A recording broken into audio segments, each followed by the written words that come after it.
Hello and welcome to day 4 of our time management mini course. Let me share my screen and we will dive right in. Okay, so in this video, we are going to talk about the 4 Ds of time management.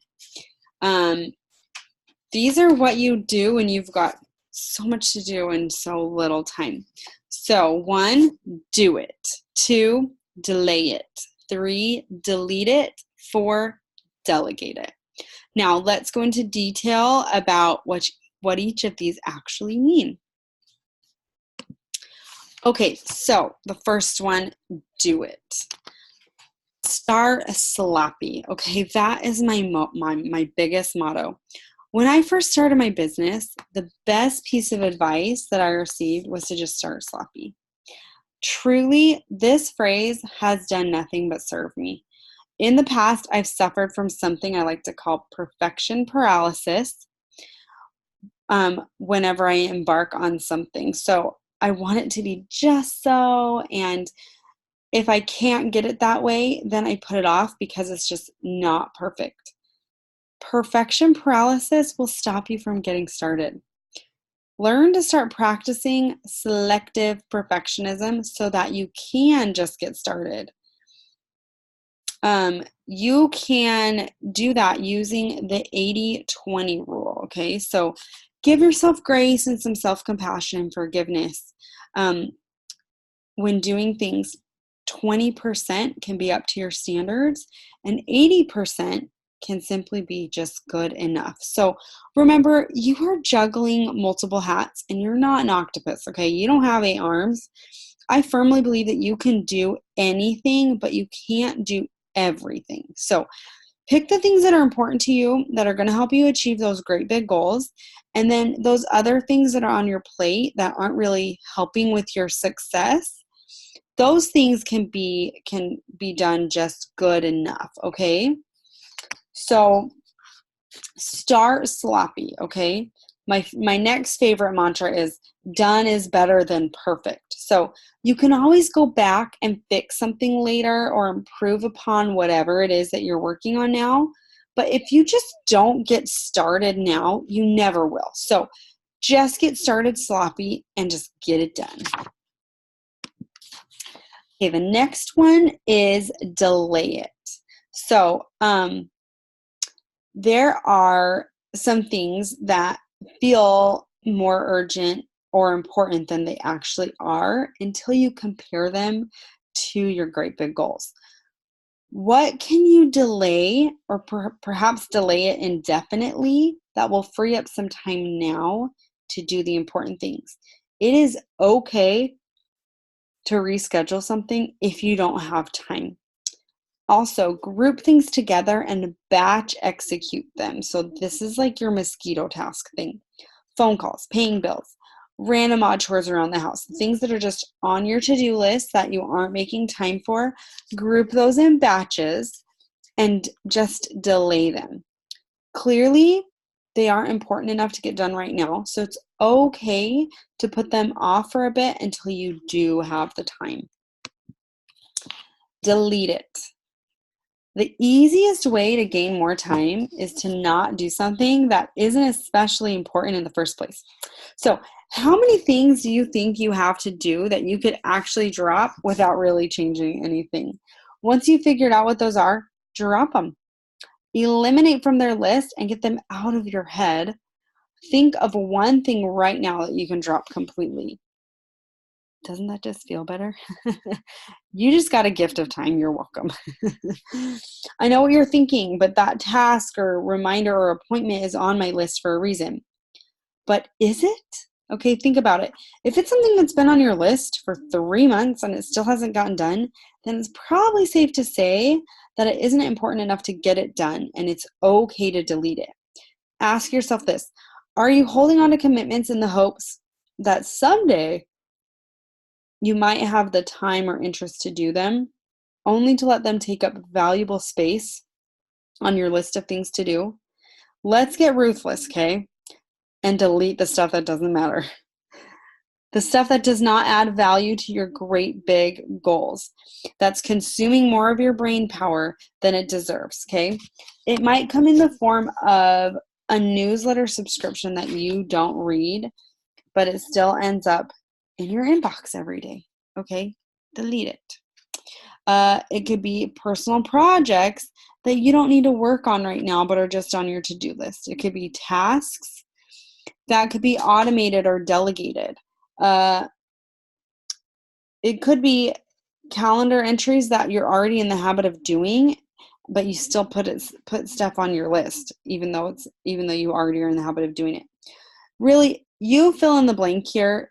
Like for me, I have things on my to-do list, like random tasks that for one thing that I have that's like a rolling thing is photo books. Okay. That is something that I have to batch and just delete it from my list so it's not always weighing on my mind, and just know that I will work on it for a couple weeks at one point in the year. And I will set aside time. It's usually during Christmas break. But if I don't do that, then I'm always thinking every week, oh, I need to work on my photo yearbooks. I just have to delete it from my calendar and know that I will get to that at the end of the year. Okay, the next one is delegate it. And this one is so big for me. So as women and moms, I firmly believe, like I said, that we can do anything, but we can't do everything. Anything and everything are not the same thing. We are not an octopus, okay? We do not have 8 arms. We have our great big goals that we're working to achieve, and we can really only focus on that one goal in each category at a time. So it's time to think about delegating. So delegation is probably one of the hardest things for people to do, because it means you're having someone do something for you, even if you're capable or you know how to do it. It's relinquishing control and being okay with it. Here's an example. In my business, in my main business that I do, I get a lot of requests to try the sample of the product. And so I send a lot of mail, and it's really simple. I write a letter and I stuff the sample into this little pouch. It just goes right into an envelope. I send it right from my mailbox. It's a really, really simple thing to do. And when I first started my business, it was easy because I would get a handful a week, and I had the time to hand address the envelope, stuff the samples, write a personal note in super cute handwriting, and I would do it my way. Well, as my business started to grow, my attention needed to be focused in other areas in order to really achieve my great big goals. And so, but mailing samples out was really important. It just took a lot of time to do. So I decided to delegate it to a teenager. And for a small amount, my sample requests would get done, and I was saving a lot of time that I could be spending on another task. So the thing, though, that I really had to let go of was the handwriting, right? So the team that does it doesn't have like the cutest handwriting. And so I had to let go of that, and the fact that it wouldn't be in my cute handwriting, which sounds so silly, but I had to be okay with that and find peace with the fact that it was getting done and it was freeing up my time, and I had to relinquish that control. So when it comes to delegation, you really kind of need to change your beliefs about it. So it is a wise thing to ask for help. And here's the thing with delegating. There's this economics rule called comparative economic advantage, okay? So I know we're diving deep here, but to give you an example, say in my business, I earn $100 an hour with the time. And if I can pay somebody $25 an hour to do something for me, like less important tasks, then I just freed up myself to do like $100 worth more work. Okay. So I'm just throwing random numbers out there, but that's a great deal because, if I make $100 an hour and I take 25 of that and spend it on somebody who will do something for me to give me an extra hour back, I'm making $100 more instead of not, right? But the key there is, if I'm actually delegating something, I'm freeing up more time, when I actually have that time, I'm using it and being productive with it and not just scrolling social media. Okay, you actually have to get value out of the comparative economic advantage. Okay, big words today. Okay, so let's think about some things that you can delegate to others. Okay, someone could help you come clean your house. You could hire a house cleaner. You could hire a babysitter to add tasks to the job, like not just have them just watch your kids, but also have them fold laundry and do dishes and maybe some meal prep. You could hire a college student to be a virtual assistant for you. You could hire a team to help with laundry. You could do meal prep and easy dinners. Do your meal prep all on one day of the week. So also think about this. For everything that you don't like doing, there's someone out there who likes doing it and is good at it. Okay, so you've got to find those people and have them do it. So next slide here. I just read a book that said this. It's either a hell yes or it's a no. Okay, so thinking you're a bad person for saying no is a symptom of the disease to please. Okay, saying yes when you need to say no causes burnout, and you do yourself and the person making the request a disservice by saying yes all the time. Your time is valuable. Okay, say that right now. My time is valuable. And you have great big goals you're working towards. So if you're asked to do something, if your brain doesn't automatically say hell yes, then you will likely end up having a resentful no. Okay? So it can't be just as hard to, it can be just as hard to say no to ourselves as it is to other people. But you need to recognize that you have a right to say no in order to keep balance in your life.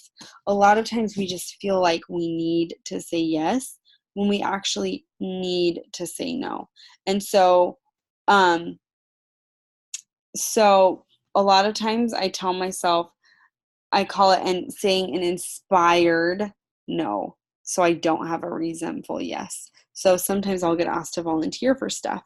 And, I am someone who like includes God in a lot of the decisions I make, all the decisions I make. And so I will, consult God and ask, if this is something I need to do. And if it's not a hell yes, or if it's not something that I really feel like I need to do, but instead I'm feeling pressured, I call it saying an inspired no.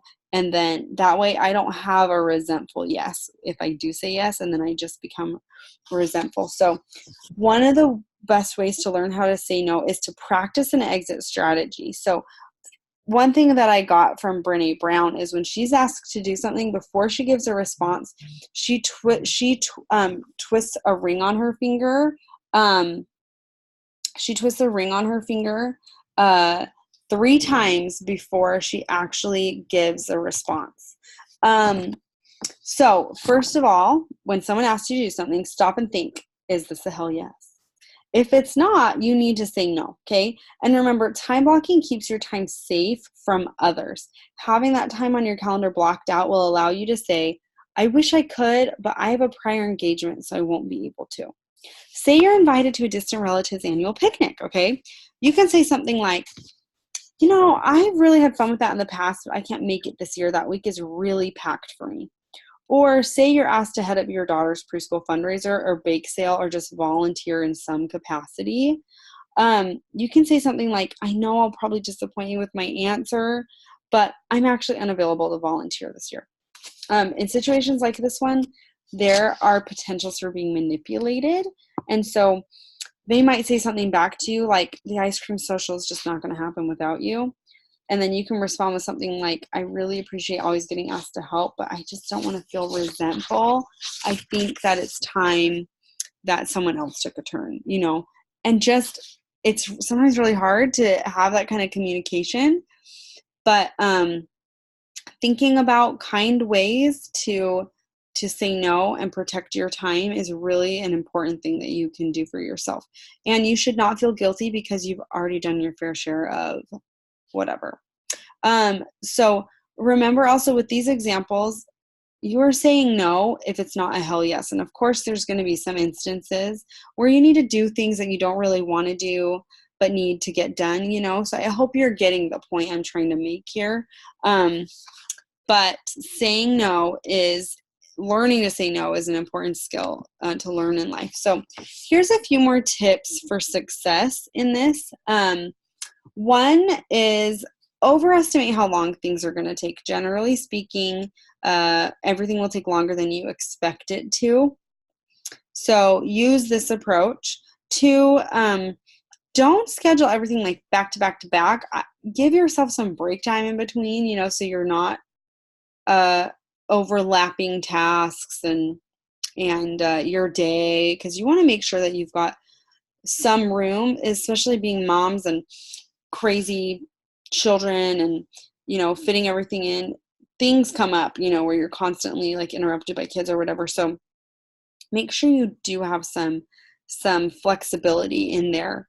And then that kind of leads into 3, don't sweat it too much when things change, because things are going to change. Blocks are ultimately just a best guess at how your day is going to shake out. And they're almost never 100% accurate. Stuff comes up, things take longer than you expect, an urgent crisis blows up your entire day. It's not a big deal, but having a plan to work towards something is much more important than precisely sticking to it. But as much as possible, make sure you are the person that chooses when and how things change, okay? So last minute things are always going to happen. The whole trick of time blocking is that for sudden interruptions to be allowed, things have to move. And so when that does, 1, it helps you stay honest with what your priorities are, and 2, it gives you an out when you do need to say no. So for example, we'll use the preschool party again. So say you're asked to help with a preschool party and you've already helped with 2 of them and you're asked again. You have goals that you're working towards, right? Your great big goals. And you decide that when your kid was in preschool, you would have more time on your hands and you would do something part-time or on the side in order to help contribute to your family vacation fund.